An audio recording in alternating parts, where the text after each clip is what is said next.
My god, did this new chapter have so much Gabi and so much talking. Boring as hell. So what's up guys, Foxen here. Oh sorry, I was just channeling the inner hate from people who are calling Attack on Titan Season 3 boring right now. Oh, if you don't like the uprising stuff right now, bad news for you for Season 4. But seriously, I think there's gonna be probably some hate for this chapter for actual valid reasons, and I'll get to that. So let's go ahead and get started. This chapter, you had the adventures of young female Eren and young Armin 2.0. Although, did you notice the 3 plates on the wall there? Watch, that's gonna be removed for the Season 4 anime. But seriously, when I saw the start of this chapter, I recalled back to my predictions from last month. Oh, Gabi's gonna run into Sasha's parents. They're all gonna live together for a while. Gabi's gonna see that they're not really devils at all. Then she's gonna regret killing Sasha. I mean, it was gonna be that or the different extreme, which was Gabi just becoming the mass murderer and going on a stabbing spree. That's why, at the start of this I was waiting to see whether Isayama would surprise us, or at least spice things up if he was gonna go down the expected pathway. As for the Sasha Blouse family, so there are so many kids here at the beginning, I didn't recall Sasha mentioning any siblings. I was wondering whether these guys were like bunnies. You know, just that old school mentality of having more kids to help out around the farm. Not to mention these guys don't have YouTube, Twitter, they can't watch my videos, so they must be bored as hell. Turns out I was completely wrong by the end of this chapter. As for Gabi during this whole lunch interaction, early on she was really looking like she was enduring some major mental trauma. You could just sense it all around that she was about to snap any moment. I really think the only thing keeping her in check was Falco. Next up, Kiyomi. She made an appearance this chapter. So it turns out Zackary is also still around many years later.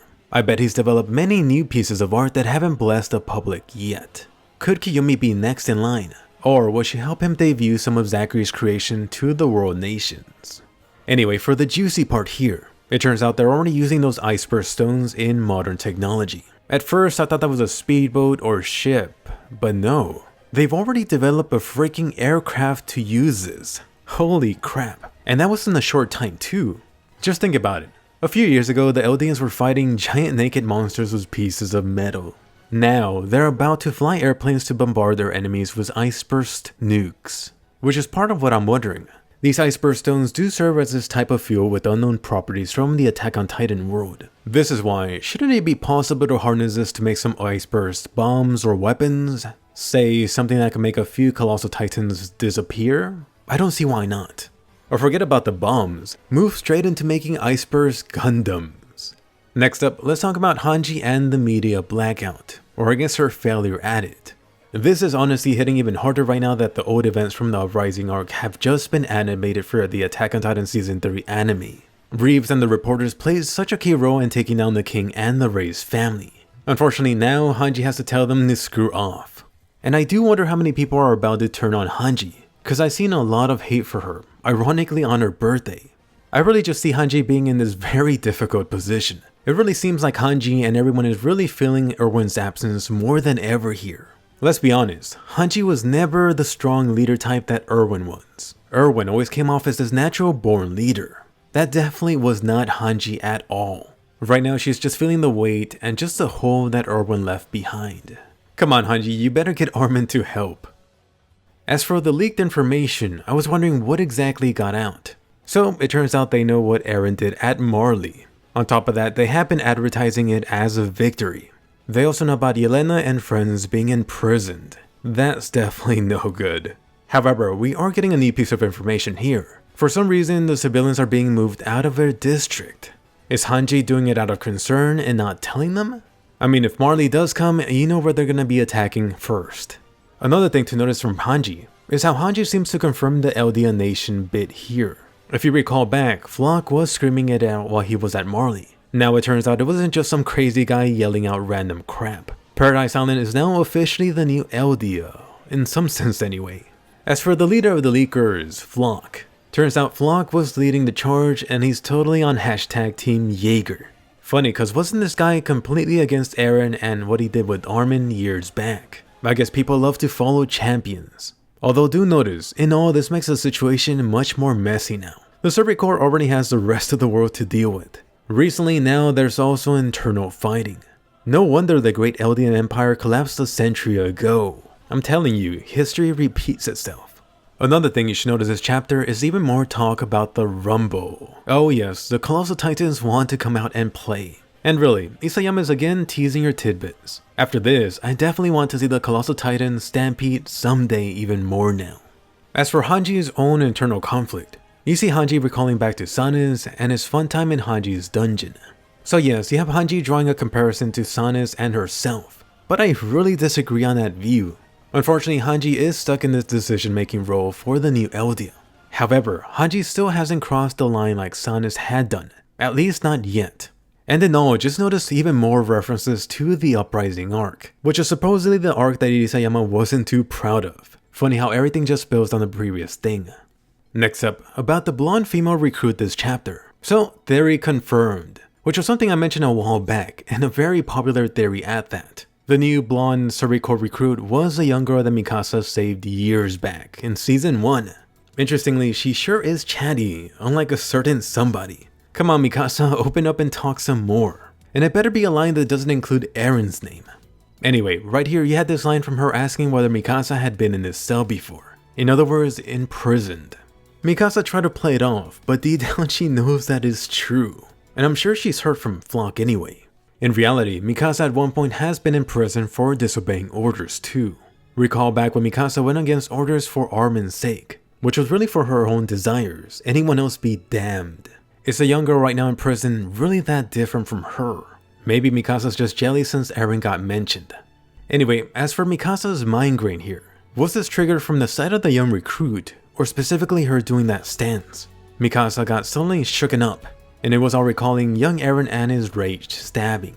So, funny thing about when I saw the leaks for this, I actually thought it was Gabi. I was like, oh fuck, Gabi already killed Sasha's family too? But no, just a bit off.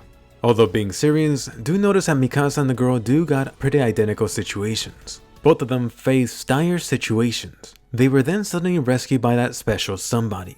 Now they both follow in the footsteps of the person who rescued them. Mikasa's got her own little Mikasa now. Is she perhaps Ackerman too? That would be funny. And about Mikasa's flashback. I actually went back to check if there were any differences for Eren's killing scene, just comparing it to the one from Isayama's early days. Notice here how in this flashback you can't see Eren's eyes for whatever reason. Is it due to being a memory, a bad scan? Is Mikasa just having trouble remembering it? There is a pretty big difference from the original. The ones from years back has Eren tearing up, but that's gone here now. Next up, let's talk about Yelena in jail this chapter, or on house arrest. So it turns out another prediction of mine may have happened. Yelena may have gotten Flock and the recruit secretly on her side. So it's very likely that Yelena did come in contact with Eren as a middleman, or should I say lady that passed along the Beast Titan's plan. Oh Zeke, you've chosen your chess pieces extremely well. By the way, I do love how Pixis is still quite the jokester, an excuse to talk to an attractive blonde lady. Sure, Pixis. Careful now, Yelena will break your ass. On a serious note, I really think that Pixis has figured Yelena out. I wouldn't be surprised if Pixis had a good guess as to their plans too. I'm just wondering whether Pixis wants in on this. I could see him turning one day. Next up, back to Gabi on the farm. This was the best scene of the chapter. That's right, bitch. Get her, horse boy. I really enjoyed Jean and his family attacking Gabi so much. The stallion must be like Ant-Man, but for horses. Anyway, as for little Armin V2 here, Falco is quite smart here. Better to tame the raging Gabi instead of letting her loose. She would screw up everything. Oh yeah, let's not mention the letter. Really, don't do it, Falco. Gabi will beat your ass or stab you. Either that or completely break down. As for Kaya here, I was about to say, oh my god, she figured it out. But no, it was only dumbass Gabi yelling it out to the world. Yeah, we're from Marley, we're not from here. Please don't find us. Alright, so let's go ahead and talk about Kaya and Gabi's conversation here. Who really is at fault for the terrible inhumane things that your ancestors committed thousands of years ago? That is, if it really truly happened. Should the weight of the parent's actions also be that of the child? In other words, you being responsible for your parents' sins. Which again is going back to some Game of Thrones parallels, especially with the latest season. I think I definitely lean towards not guilty by association. However, as to the answer to all of this, that I don't know. If only everyone could talk it out and see other people's perspective. Unfortunately, like hell that's gonna happen. It doesn't even happen in our world that often. One thing that is clear is that Gabi is breaking down. And I don't mean mentally. Instead, Gabi is starting to escape her brainwashing. I mean, Gabi finally got backed into a corner from Kaya's 50 questions. At the very least, Gabi seems logical enough to realize that what she's barfing up doesn't add up at all. By the way, you should notice something about what Falco mentioned here. Falco confirmed some speculation regarding Zeke and Pete coming to the island. Confirmed was that they came here to test the enemy's strength, or at least part of it anyway.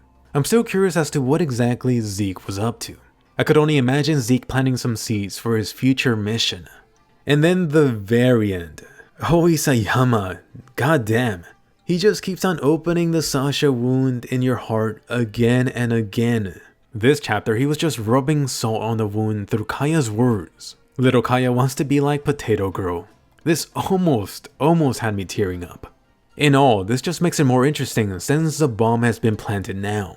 Sooner or later, Kaya will find out what Gabi did. Or Gabi's gonna realize who exactly she killed. Tick tock, tick tock. Anyway, like I mentioned at the start, I'm pretty sure there's gonna be a lot of hate for this chapter, and pretty valid dislike too. I mean, you just had a chapter super focused on Gabi. Sure, there were some side dishes too, but Isayama gave you a huge serving of steaming Gabi. Hope you enjoyed. It is interesting how both of the saved girls were featured this chapter. The girl that Mikasa rescued becoming a mini Mikasa, and Potato Girl Sasha's girl wanting to become a strong potato. Meanwhile, Eren officially traded his old buddy Armin for new and improved Eldian Flock. Overall, this was a pretty slow chapter, perhaps very slow. Although do keep in mind, being slow is not a bad thing, at least not for me. I do enjoy every now and then having a breather chapter like this one. Regarding Gabi though, so far I'm pretty mixed on her. However, I'm sure the majority of you hate her. Let me know how you felt about Gabi after this chapter. Do you still feel like grilling her?